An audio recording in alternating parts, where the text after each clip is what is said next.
Jelani Woods is a guy that he lost an entire season. He pulled his hamstring, then he pulled his other hamstring while rehabbing the first one. And so it's going to be interesting to see him get out on the field, and it has been. And he looks just as big, if not more explosive, than he did as a rookie. Steichen's going to have to figure out how to utilize him. This is a weird tight end room. You've got 5 guys with significant experience with the Colts, and you can't keep 5 tight ends. You just can't. So one of these guys is likely not to be here at some point, and I don't think it's going to be Woods. I think Woods is a guy that this team, he's getting first-team reps to the extent that those exist in OTAs, and he looks pretty damn good out there. I'm excited about Jelani Woods. Actually, to be honest, I feel better, really, because I'm pretty much, starting to know my body really well and kind of creating a routine daily to kind of, just keep building myself, and I feel like I'm in a good start right now, so I'm just trying to keep it going, take a day at a time, really, for the most part. What do you lose by missing a year? Like, how do you overcome that? I don't know if overcome is the right word, but you know what I mean? Like, that consistency when you play all. I feel for me it was more mental because, at the end of the day, everybody joke around all the time, but I kind of saved the extra year on my body, really.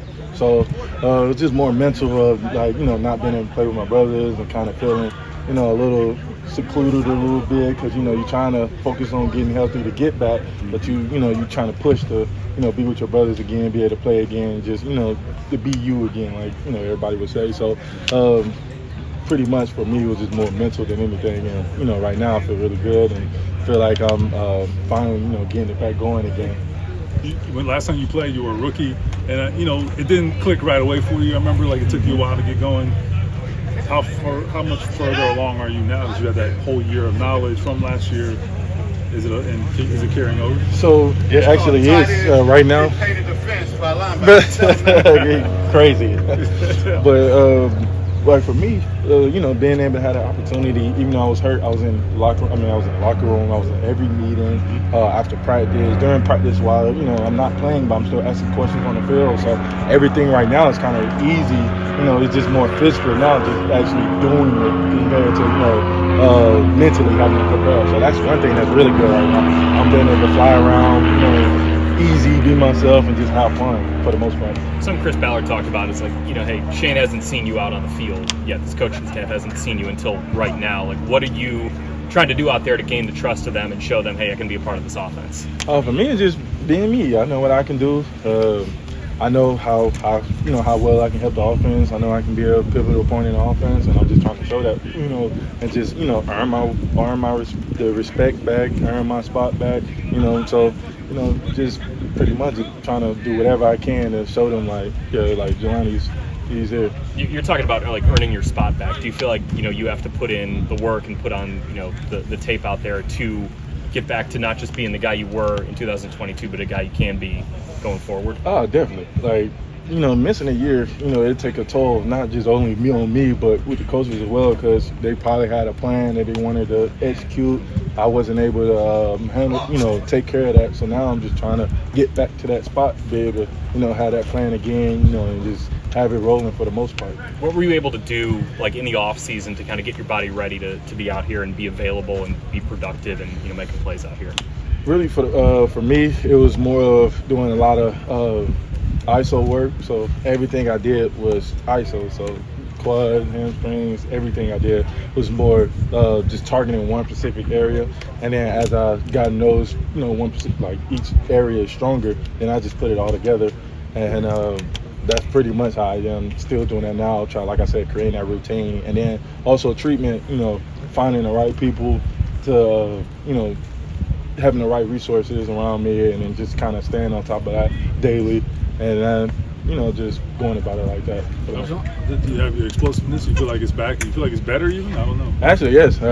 It's something I'll be joking with Coach Manning because I'm like, man, my rookie year, I could tell I was limited on certain stuff like planning and everything like that. And now I feel like I'm getting on my breaks way faster.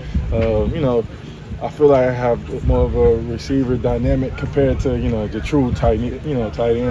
He's big tight end, and he's kind of, I feel like I'm looser in certain areas, and I'm able to do more than I did my rookie year. Because the hamstrings are resolved? Yeah. Okay. So, and like I said, the person I got with, he worked on me a lot, and then I was doing those 2 to 3 times a week while lifting. So I just felt way better, 10 times better, especially when I was back home in Atlanta. Just all during the offseason, I felt way better. And then, just honing in on the craft as well, trying to combine it.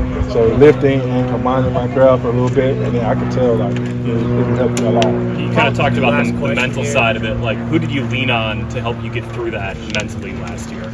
I say the whole group. They were awesome. I stayed around. I'm a happy-go-lucky guy, so I really am not really, down and out for the most part. I just know, like, when the time comes, it's gonna come. And like me, it's like all last year, I always said, like, everything happened for a reason. So, I'll just try to, have that mindset, just go, get through it, try to figure it out, find a solution. Then once I found kind of the solution, I just try to, make sure it don't happen again and keep it going. But I say definitely my group out here, and then of course my folks. I just gotta shout out them because they definitely, help me keep my mental down and just, focus every day. That's Jelani Woods, and if you couldn't tell from the camera perspective, he is exceptionally tall. He's about 6'7". He moves really well. He's got good hands. If he can block, he might be that all-purpose tight end that this team looked for last year, kind of in vain. You had a bunch of guys with similar skill sets, but Woods brings a lot to the party, including size, including hands, including some speed. He is a potentially dynamic piece of this offense. We'll see as we move forward. It's good to see him healthy. He's a good guy.